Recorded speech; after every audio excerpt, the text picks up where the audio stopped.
Yo, what's up mga kaibigan? Nalina tayo magkwentuhan. Kanina nga ay nakuha ng Lakers ang importanteng panalo kontra sa Minnesota Timberwolves. Si Luka, LeBron at Austin Reeves ay nagtala ng combined 102 points, 38 rebounds and 16 assists sa game na ito. Ganun pa man, malaking missed opportunity nga ang game kanina para sa Lakers dahil sa first half ay lumamang na nga sila ng 23 points. Kung na-maintain lang nga nilang malaking kalamangan na ito ay malamang sa buong fourth quarter nga ay nakapagpahinga na sila.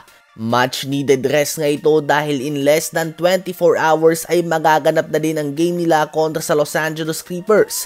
Ganun pa man, matinding puso nga pinakita ng Timberwolves kahit na nawalan ulit ng disiplina ang kanilang star player Anthony Edwards at napatalsik sa game na ito dahil sa dalawang technical foul. Ito na din ang 16th technical foul niya kaya naman suspended na siya sa kanilang next game without pay.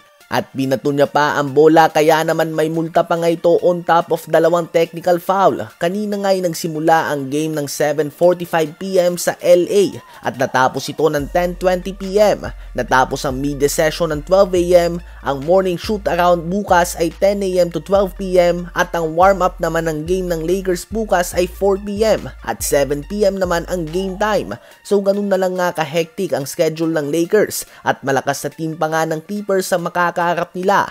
Ang game na ito ay mahalaga for both teams, subalit isang team na nakabang nga dito ay ang Golden State Warriors dahil kung magagawa ng Lakers sa talunin ang well-rested Los Angeles Clippers, ang Warriors ay makakamtan na ang 6th seed sa Western Conference. Obviously, napakaganda nga ng nilalaro ng Warriors ngayon. Ganun pa man, kailangan din nga nila na matalo ang mga teams na kadikit nila sa standings upang umangat. At nagkataon nga na ang mga teams na ito ay ang Dallas Mavericks at ang Minnesota Timberwolves na tinalo na ng Lakers sa last 2 games nila. At ang Los Angeles Clippers na kaharap naman ng Lakers mamaya o bukas. Depende na lang nga kung nasaan kang parte ng mundo.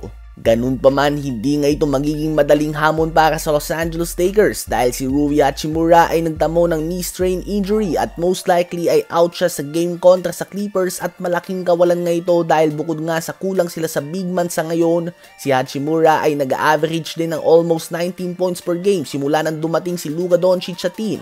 At hindi lang yan, nakita natin na nagtamo ng hamstring injury si LeBron James. Pinagpag niya lamang ito at tinapos siya pa din nga ang game, subalit ibang usapan nga kapag may adrenaline pa at kapag napahingaan na ang isang injury.